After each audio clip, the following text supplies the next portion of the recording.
सिपा Salaar Pakistan army general Asim Munir ने मिस्र की आला अस्करी क़यादत से अहम मुलाकातें की। इन मुलाकातों का महवर मुश्तरका सलामती, दिफाई ताउन, इंटेलिजेंस शेयरिंग और दिफाई हम आहंगी को बढ़ाना था। पाकिस्तान मगरिब में शुमाली अफ्रीका और मशरिक वस्ता से लेकर मशरिक में बांग्लादेश तक अपनी सैटेलाइट मरबूत करने जा रहा है। इस तरह ये 3 बड़े आज़मों पर मुहित एक शानदार दिफाई नेटवर्क बन जाएगा। इस पेशरफ्त में मुस्लिम दुनिया की ताबनाक माजी की झलक नजर आती है। अस्सलामुअलैकुम, इनसाइड ब्लॉग्स में खुश आमदीद। दिफाई और जियोपॉलिटिकल तज्जियों के साथ मैं आपकी होस्ट इरा मोमिल।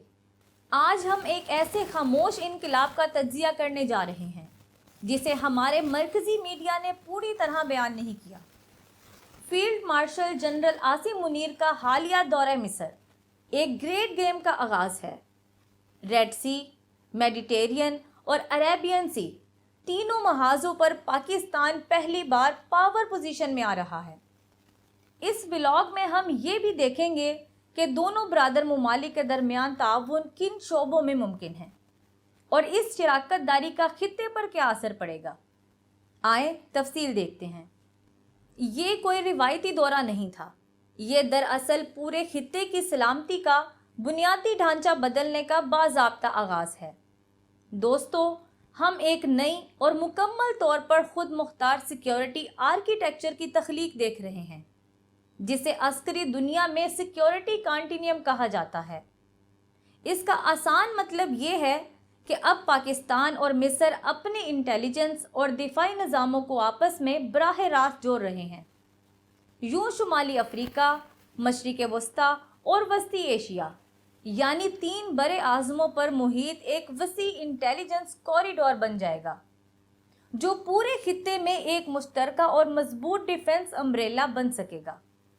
ये सिर्फ 2 ममालिक की शराकत दारी नहीं, ये खित्ते में ताकत का नया तवाज़ुन कायम करने का एक बड़ा इक़दाम है। मिस्र ज़्यादातर वेस्टर्न डिफेंस इक्विपमेंट पर इन्हिसार करता है, लेकिन अब चीन की तरफ झुकाव बढ़ रहा है। मिस्र चीनी साख्ता HQ-9, C-41 और 039 टाइप आबदोज़े इस्तेमाल कर रहा है। यही हथियार पाकिस्तान भी इस्तेमाल करता है, जिनको लिंक 17 के ज़रिए सेंट्रिक वार कमांड और सेटेलाइट से जोड़ा जा सकता है। मिस्र बाज़ाब्ता तौर पर JF-17 में दिलचस्पी जाहिर कर चुका है। हमारे अंदाज़ों के मुताबिक JF-17 की डील भी हो चुकी है, जिसका अभी ऐलान नहीं किया गया। गुड न्यूज़ ये है कि JF-17 के कई बड़े ऑर्डर्स मिल चुके हैं और इनको डिलीवरी टाइम तक सीक्रेट रखा जा रहा है। यही सूरत हाल मिस्र के साथ भी है। ताउन का एक और अहम सेक्टर फतह मिसाइल की खरीदारी है। फतह मिसाइल डिफेंस सिस्टम का कातिल माना जाता है और मशरिक वस्ता के मौजूदा हालात में इसकी अहमियत बहुत बढ़ जाती है। कोई भी मुल्क इसे इग्नोर कर ही नहीं सकता, इसलिए मिस्र भी ये सिस्टम हासिल करेगा।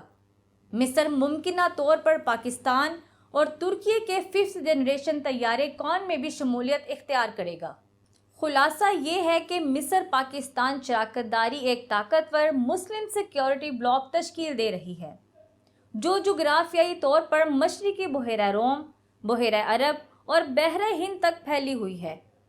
ये खित्ता आलमी तिजारत के सबसे अहम रास्तों को कंट्रोल करता है। ये ताउन खित्ते में अमन और इस्तेहकाम की नई लहर लेकर आएगा, जिसमें इलाकाई ताकतों को भी शामिल किया जाएगा। अगर ये तमाम मंसूबे कामयाब हुए तो आने वाले चंद सालों में खित्ते में ताकत का तवाज़ुन यकसर बदल जाएगा। ये एक खामोश मगर इंतहाई अहम इनकलाब है, जो मुस्लिम दुनिया को अपनी तकदीर का कंट्रोल अपने हाथों में लेने की तरफ ले जा रहा है। ये मुसलमानों के शानदार माजी की झलक पेश करता है। हमारा तज्जिया ये है कि इस खित्ते में अमन और खुशहाली की बुनियाद ताकत के तवाज़ुन और ख़ुद मुख्तारी के उसूलों पर ही रखी जा सकती है। पाकिस्तान और मिस्र का इत्तेहाद इसी उसूल की अमली शक्ल है। कम ज़र्फ़ हमसाया इंडिया के लिए एक पैगाम है कि अब मगरिब के अहम समंदरों पर पाकिस्तान का कंट्रोल है। इंडिया के लिए एक और बड़ा सरप्राइज़ भी तैयार है कि पाकिस्तान इंडिया के मशरिक के समंदरों में भी अपना असर और रसूख बढ़ा रहा है, जिसकी तफसील हम एक अलग वीडियो में बताएंगे। امید ہے آپ کو یہ ولاگ پسند آیا ہوگا۔ مزید دفاعی اور جیو پولیٹیکل تجزیوں کے لیے ہمارے چینل کو لائک اور سبسکرائب کر لیں۔ شکریہ۔